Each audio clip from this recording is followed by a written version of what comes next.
Detective, you have spent more time making us sit and wait for you than anything else. Madame Van den Bosch, if you think I have spent my time focused on anything besides uncovering the Major's killer, you are sorely mistaken. I'm sure you will be eager to share your findings with us then. All in good time, Madame. Firstly, to understand the truth of what has occurred this weekend, one must know the timeline of events that not only preceded the Major's death, but succeeded. We are all well aware of what happened before, Detective. You can save your breath. You are only aware of what the guilty parties wanted you to believe, but now I shall apprise you to the true events. The reason for us all being here, you know. The altercation between Monsieur Demire and the Major, you know. The body of Monsieur Hagen was found while we were all sat enjoying a most delicious meal. That you also know. But what was kept from us all was that his body lay on the study floor for far longer than was thought. It was that servant. She found him. S'il te plaît, monsieur. It was indeed young Inga that found the Major's body lying lifeless in the study. So it was her. Monsieur, I will not allow for any further interruptions. I return to the Major's body. If we are to believe the scene that we were presented with, the Major must have been killed during the first course of our meal, a meal that none of you left, even for a moment. Speaking in the evening, you all confirmed one another's alibis, and although there was doubt in the validity of some, I confirmed that they were indeed all true. What I could not understand was how a man came to be found dead, and every guest accounted for at the time of death. That is until I questioned the latter. Monsieur Beckers, I shall now allow you to speak. You saw the Major smoking a cigar in the snow. Is that true? It is. False. You saw what you were meant to see. Someone in the Major's coat standing outside, giving the illusion that the Major was still very much alive. Monsieur da Silva, on the afternoon of the Major's death, do you recall hearing a telephone ring? Now that you mention it, I have not heard a single ring all weekend. Correct. The telephone lines have been down for the duration of our stay, meaning the telephone call that was received and promptly directed to the Major's study was yet another act of trickery and deceit. But it did not end there. When I entered the study for the first time, it was obvious someone had already been there and falsified the scene to stage a burglary and clear away important evidence, including the murder weapon. What followed was an investigation that had already been hindered. But even those lengths were not enough to derail me for long. I think we have all had enough of your self-praise, Detective. Perhaps you would like to tell us who killed him now? Madame, as I'm sure you would expect, it is not as simple as that. What many of you do not know is the discussion that was had between the Major and Monsieur Beckers earlier that day. What has that got to do with anything? I told you I didn't kill him. That I know to be true. What you do not know is that it was not only his ears that heard your spoken words. I hope you are not implying I had something to do with it. No, madame, there was another. Mademoiselle Elisabeth. You are all aware that the Major was hired by Monsieur da Silva to front the security during the workers' strikes. What very few of you know is that it was the Major's order that instigated the vicious attacks on those unarmed men and resulted in numerous deaths, including Mademoiselle Elisabeth's fiancé, Luc. Monsieur Beckers confronted the Major, declaring that he was to hand himself in. That is what Mademoiselle Elisabeth overheard. Now, knowing the truth, she waited until the Major was away from his study. After he stepped outside following the confrontation with Monsieur Demire's fist, it looked to be the perfect opportunity, or so she thought. The Major returned and found her looking for the proof she required to hand him over to the authorities. If the maid bumped him off, why hasn't she been arrested? The events that followed in the study are not those of a cold-blooded murder, but one of a young girl that had no other option but to protect her own life. Sounds to me, Detective, like you have taken a shine to this young girl and would rather protest her innocence than arrest her for murder, the crime she has committed. Jeez, this is gonna make for a juicy story. Mademoiselle, I ask you this. You have seen the Major's anger before, oui? What if I have? How do you think he would have reacted if someone was to find proof that he had committed a terrible act, and that if made public, would surely result in his incarceration? Exactement.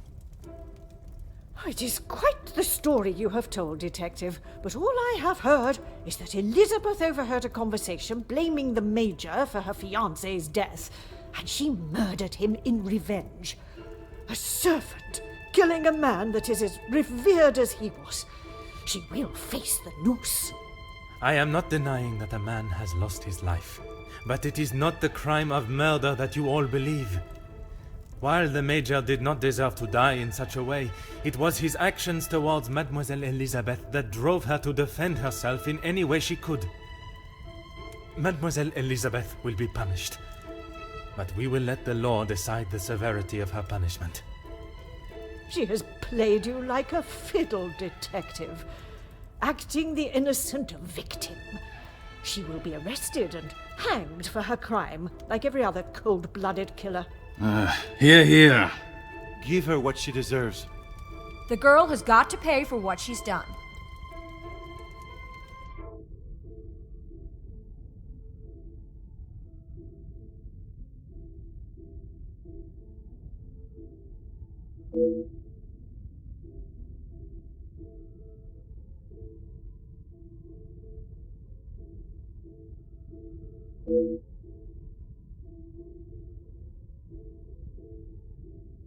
Those of you that are calling for the hanging of Mademoiselle Elizabeth, have you forgotten the roles you played? Your actions have been far from innocent. Look, Detective, I see where you are going with this, but it's not going to work. So maybe the strikes were down to De Silva and Beckers. But don't try and drag me into their mistakes. Mademoiselle Conrad, if you are so confident of your innocence, perhaps we should begin with you.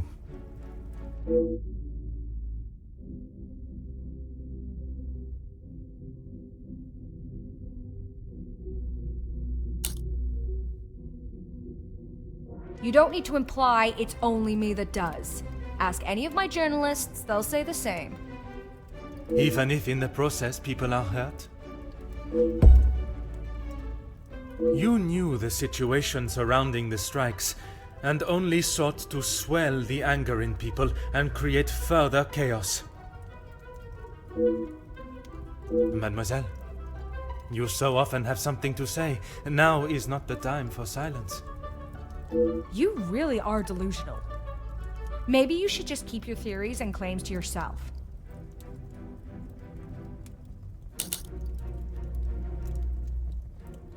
You obviously have no idea what goes on in my world. I would say stick to honest police work, but it seems that it's not in your field either.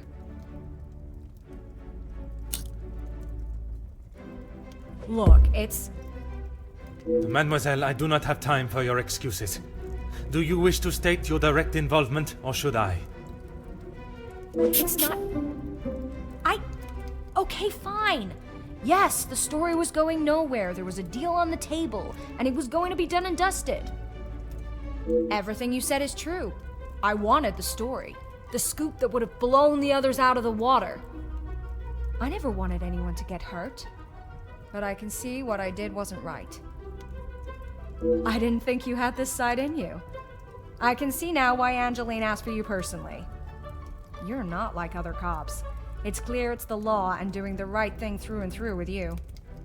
If you say it was self-defense, I believe you. We can't just forget what that girl has done. It's not Jackie's fault, or any of ours, and she decided to do what she did. Monsieur Beckers, you are the last person I expected to defend Mademoiselle Conrad. We talked only last night, and correct me if I am wrong, but you have already declared the role you played. To me, at least. Yes, we talked. It's just not fair of you to attack Jackie like that, putting words in her mouth until she succumbs to your plan.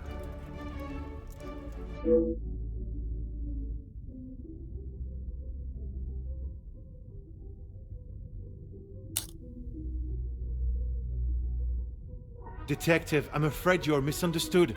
That is not how it was. It was not my intention for things to escalate as they did. I could not have predicted that would happen. Jackie was documenting everything to do with the strikes. She wanted our story to be heard and wanted to know how I was handling the negotiations. And they were handled by yourself? Naturally. If I cannot handle simple negotiations, I am not fit to be in the position I am in.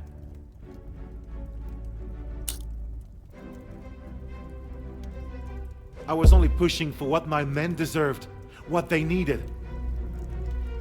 Hindsight is a wonderful thing, Detective. Surely you must know that. Nothing is ever simple, Detective. I'm sure you understand that better than anyone.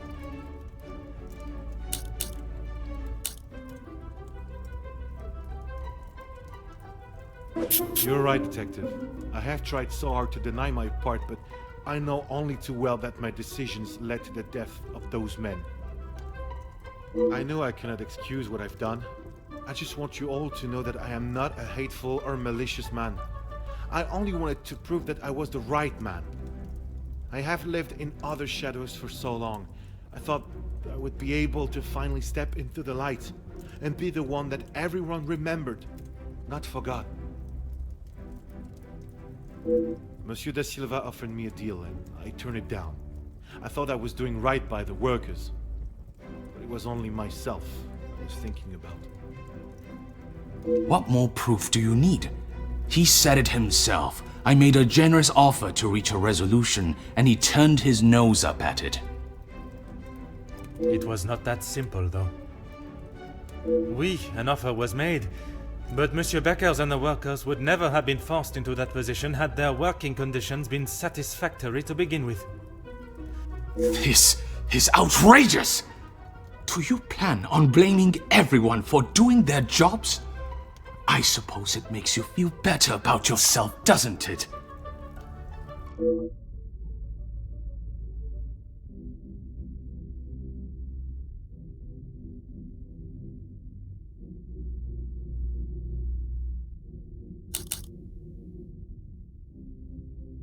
It may be a big deal to you, but I am used to workers not being happy with something. And most of the time, that unhappiness is directed at me. When you're in charge of your own factory, you'll understand. I handled the situation the best I could. If you think otherwise, maybe you have proved us all right that you aren't the great detective you claim to be.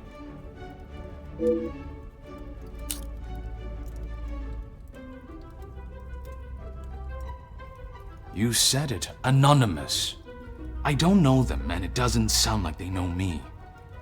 When you have something people want, money, they will do anything, including constructing lies to get their hands on it. Monsieur da Silva, you seem to have forgotten our previous conversations. I recall them just fine, thank you. A police officer trying to manipulate facts to fit his own agenda. Shocking.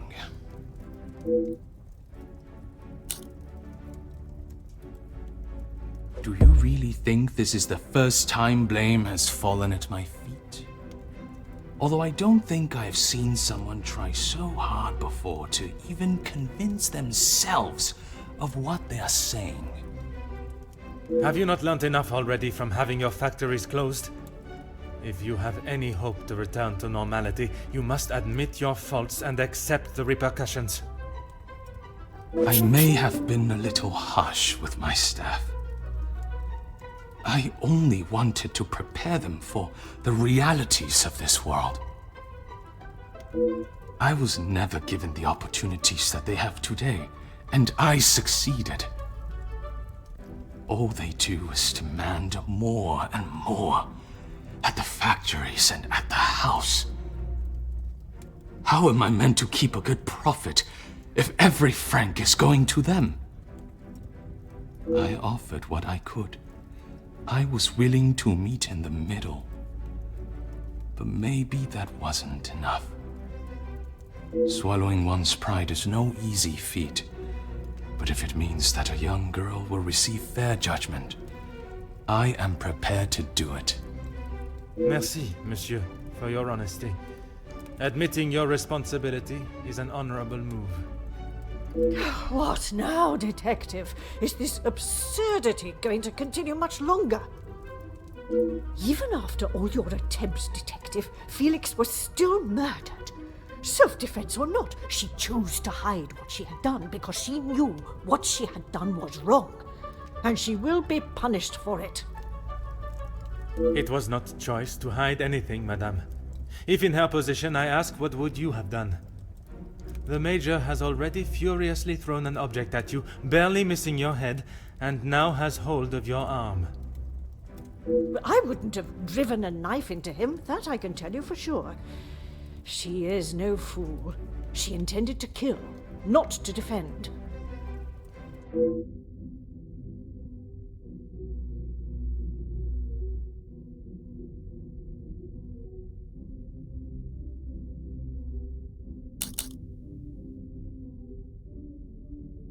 Quite presumptuous of you to assume violence is in his nature. Putting my own feelings towards the Major aside, he was not an honorable man, at least at some time in his life. He must have been for you to allow him in your house for so many years. So, even you confirm he had a history of aggression.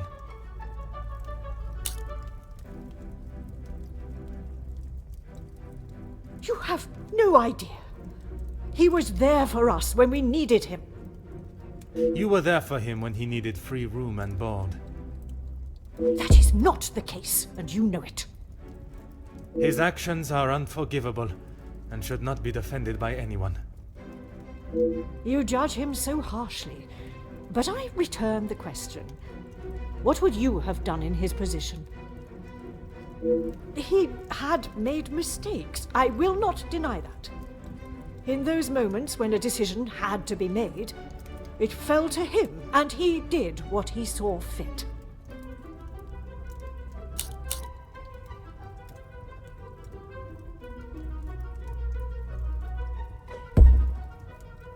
S'il te plaît, madame. I ask that you consider everything you know of the Major carefully. He was not always like that. The man that I called a friend would never have done what he has. I cannot allow another innocent person to be punished for his vicious and barbarous behavior. You have seen the Major act in a similar manner as I described before, haven't you? What was the outcome then? You have convinced me that I am wrong, in both my opinion on Elizabeth's punishment and in the friendships I keep. Is that not enough for you? Not when a potential crime has been committed, and I fear an innocent party may have been punished for it. He was just a boy. I told him to stop, but he was like a wild animal. The confrontation with Mademoiselle Elizabeth was not the first time he has come close to killing another. It was following the officers' ball. A young man, no older than 16, stopped us on the street, begging for some change. Felix pushed him away, but he was persistent. He only wanted a few coins. Like a flash, Felix snapped and wouldn't let go of him. He would not stop punching him. I have never seen anything so brutal. But he was never charged for the attack. Felix called the captain at the station and said that the boy had tried to rob him, and he was merely defending himself. The boy was thrown behind bars without a second thought. It was a full week before the bruises on Felix's knuckles finally faded. And even after witnessing such a brutal assault, you still support him. You still believe that he had not attacked Elizabeth. The days following, he showed no signs of remorse, no apology to him or to me. I blamed it on the amount he had had to drink. But when you began talking about him finding Elizabeth in his study, I somehow knew it had happened again. Had you been open about the Major's temper, this could all have been avoided. When you tell the court the truth, Mademoiselle Elizabeth's self-defense plea cannot be ignored. Just when I thought I could not see a more spineless move. Excuse me? You allowed a bully and thug to remain in your house and endanger your family. I'm sorry, Margot, but I am struggling to understand why you have involved yourself in this affair. I'm surprised you can hear me way up there on that high horse of yours. How dare you speak to me in that way? Who I decide to keep in my house is my decision and no one else's. I can see that. Murderers, thieves, and extortionists are all acceptable, it seems. Countess, I have talked at length of the Major's death, but not the reason for my invitation in the first place. When I last gathered you all together, I spoke of a blackmail ring that was rife in the area, and then of the letter that the Major had received. Mademoiselle Angeline requested my help personally after she received such a letter threatening her family name. She felt I was the only one that could uncover the truth. And uncover the truth I have. Get on with it, detective. Who dared try and extort my family and then have the gall to allow me to welcome them into my home? If it was not for the honesty of a young servant, I would perhaps still be looking for the For goodness sake, it was me. Margot, how could you? While it looked as though the Countess was helping the young women at the shelter, she was in fact only finding them positions of employment in wealthy homes to gather information on them and learn secrets that she would ultimately be able to use against them. Monsieur da Silva fell victim to her network of moles and was in turn blackmailed. It was quite the prosperous setup you had, knowing that they would not be prepared to lose their social standing if a secret was to find its way from where it had been hidden for so long. That cannot be true, Margot. How could you do such a cruel thing? That is rich, coming from you. You are one of my oldest friends. High and mighty, Madame van den Bosch. You think you can do what you wish when you wish it and there will be no repercussions. You are as bad as all of them. If I do not get a straight answer out of you, I will march you to the police station myself. I'm surprised it took the Major this long to start living with you. He must have been on the edge for some time. How dare you speak to me like that? In my own home. A home you share with the father of your daughter for so many years, and she still remains none the wiser. You have no right. Maman! Angeline? Have you heard what she has admitted to? She is merely trying to make herself... Is what she says true? Felix, he was my father? That is the secret that the letter was talking about, isn't it? You told me that we had nothing to hide. Detective Poirot, were you aware of this? Oui, mademoiselle. But it was not my place to repeat. I don't understand. What about father? Your mama betrayed the love of a good, honest man and played away behind his back and then kept it hidden for all these years like a lady of the night with her client list. You will say no more. Angeline, Did Felix know? This is not an appropriate conversation. He knew, dear girl. He knew the whole time. It is only dear Edwin that was blind to their deceit. You will not talk of him like that. You will not talk of him at all. If I don't, who will? You never deserved him. You don't even deserve the memory of him. Countess, there is something that you still have not explained. What more is there for her to say? How long were you in love with the Viscount for? Margot? Is that true? We were destined to be together. And then you turned up. And I was all but forgotten about. But you were nothing more than friends. And you made sure of that, didn't you? From the day you arrived, it was all about what you wanted and what you had to do to get it. You didn't consider Edwin at all. He was just a purse to you. I loved my husband, and I miss him every day. Loved him enough to stray? Both of you, no more! Please, Angeline, let me explain. Maman, I do not wish to hear anything else from you. Not even your own daughter wants to hear your lies anymore. Cassandra van den Bosch, all alone. How dare you!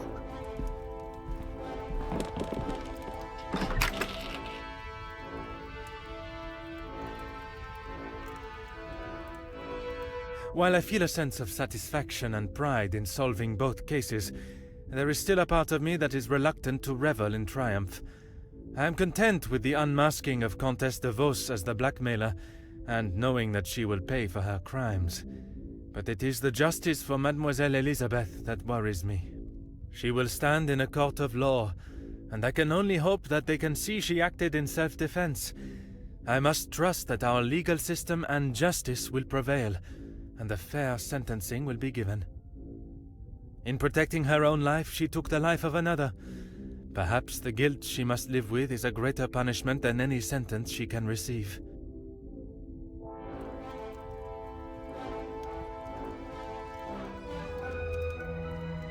Comtesse de Vos was taken from Nemozinet House in cuffs and placed under arrest. Although she initially tried to plead her innocence, Inga, along with a number of other girls that the Comtesse had found employment for, came forward and made full statements.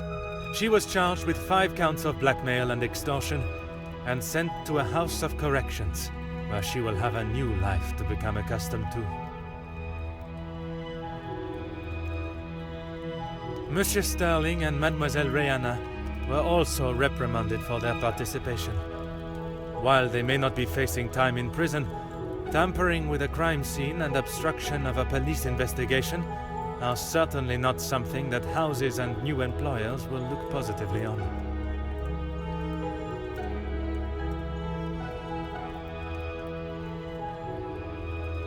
Mademoiselle Angeline finally became Madame Demire, and together they took up residence in England, where Monsieur Demire continues to support and fight for fairness and equality in London.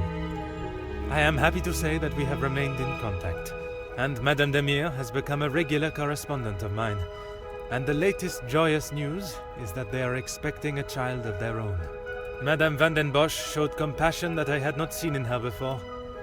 She stood in court and gave a truthful and genuine character reference of Elizabeth, as well as describing the Major and the atrocious crimes he had committed.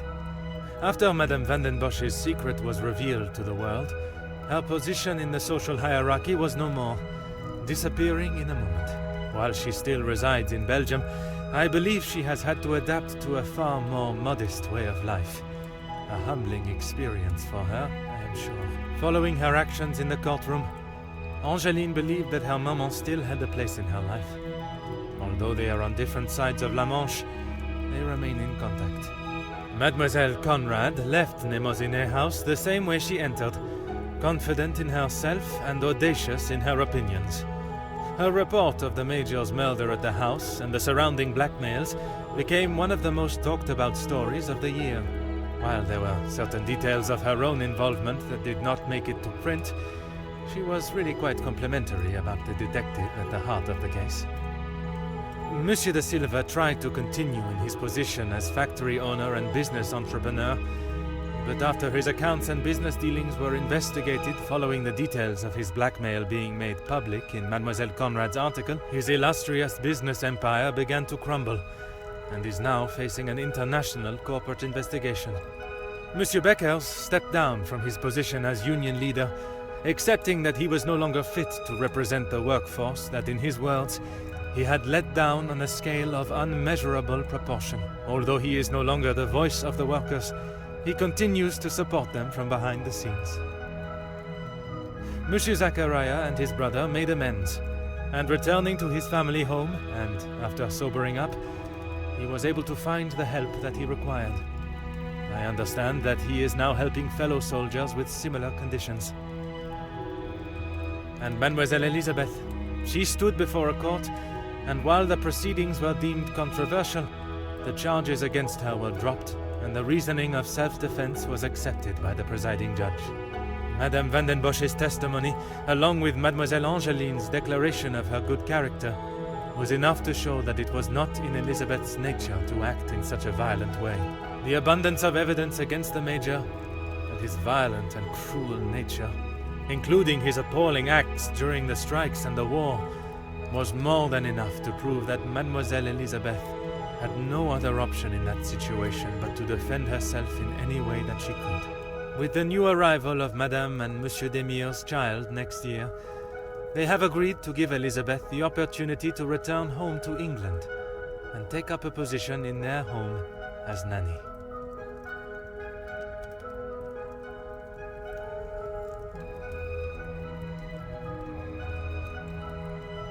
The death of Elizabeth's beloved Luc has been at the center of everything.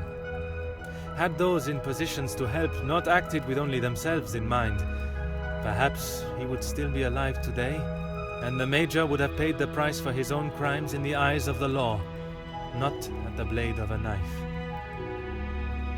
The blood of Major Felix Egan will remain on Elizabeth's hands, a stain that wherever she is and whatever she may do, she will never be able to wash clean. However, it will remain as a reminder to not only her, but all of us, of what we as human beings are capable of to protect ourselves. We all have something that may be considered shameful or sinful, and it is how we deal with it that shows our true character.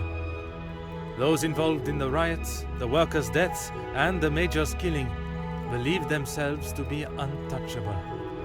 Whether it was from their social standing or their confidence in themselves, they learned that everyone is accountable for their actions.